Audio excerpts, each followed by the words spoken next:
عارف رومی رحمۃ اللہ علیہ فرماتے ہیں کہ مثال دینے کے لیے بات سمجھاتے ہیں. فرماتے ہیں ایک شخص جنگل میں لکڑیاں کاٹنے جایا کرتا تھا تو شیر سے دوستی ہو گئی, یعنی ڈائریکٹ بادشاہ سے دوستی ہو گئی. اور بادشاہ بھی وہ جو جنگل کا بادشاہ ہے, جنگل کے بادشاہ سے دوستی ہو گئی. اب وہ لکڑہارا غریب آدمی تھا, لکڑیاں تو کاٹنی ہوتی تھی. تو وہ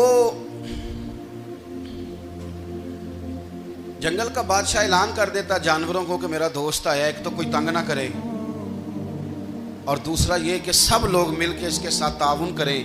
کبھی کوئی جانور لکڑیاں اکٹھی کراتا, کبھی کوئی اپنی پشت پہ گدھا, بیل, گھوڑا, خچر رکھ کے وہ لکڑیاں باہر چھوڑنے آتا.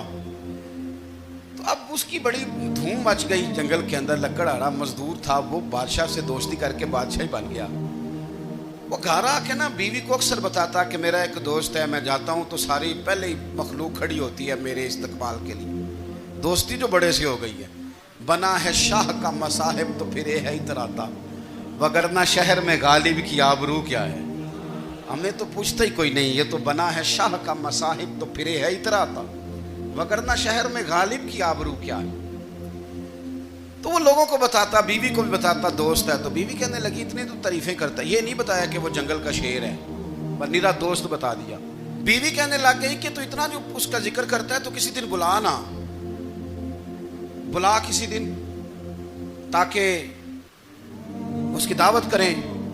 اب اس نے پھر نہ اس کو پردے میں رکھا. کیا کہتے ہیں آج کل, سرپرائز دینا ہے, مگر سرپرائز دینا ہے, پردے میں رکھا کہ وہ شیر ہے. تو وہ بلا لیا گھر.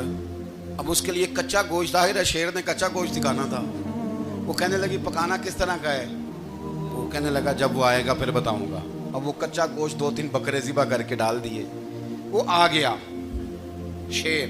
عارف رومی کہتے جب وہ آیا نا تو اس کی بیوی نے دیکھا تو اس نے ایک سخت جملہ کہہ دیا. کہنے لگی اوہو, میں سمجھی تھی پتہ نہیں کون ہے, اس طرح کے درندے تیرے یار ہیں, کتے بلے دوست بنائے ہوئے ہیں, یہ کیا بات ہوئی. خیر وہ شیر نے سن لیا, گوشت کھایا, وہ چلا گیا. اگلے دن لکڑہارا لکڑیاں کاٹنے گیا تو شیر نے ملاقات کرتے ہی لکڑہارے سے کہا کہ یہ نا کلاڑی اٹھا اور میری پشت پہ نا ایک زخم کر دے.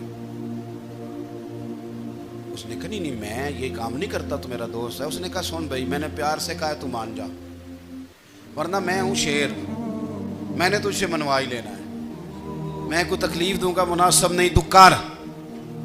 اس نے کلاڑی اٹھائی اور اس کی پشت پہ ایک زور سے زخم لگا دیا, خون بہنے لگا.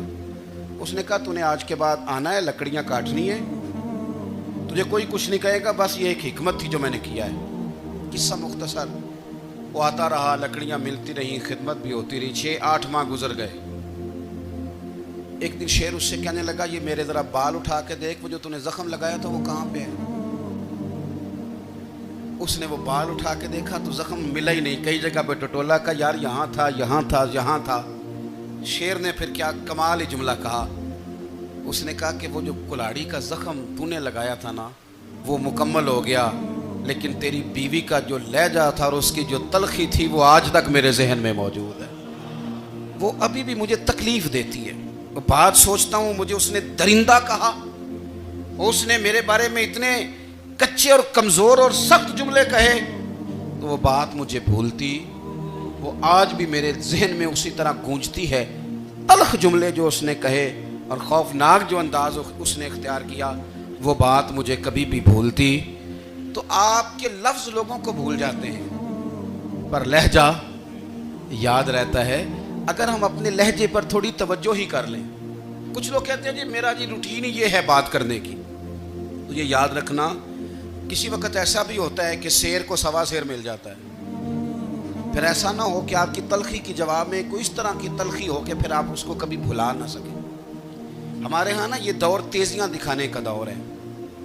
کچھ لوگ ضرورت سے زیادہ تیزی دکھانے کی کوشش کرتے ہیں. ان بیچاروں کا کبھی کبھی اتنا سخت نقصان ہوتا ہے کہ ان کو ان سے بھی کئی گنا تیز بندہ مل جاتا ہے. وہ کسی ایسی جگہ جا کے بیچارے الجھ جاتے ہیں جہاں سے واپسی کا راستہ نظر نہیں آتا.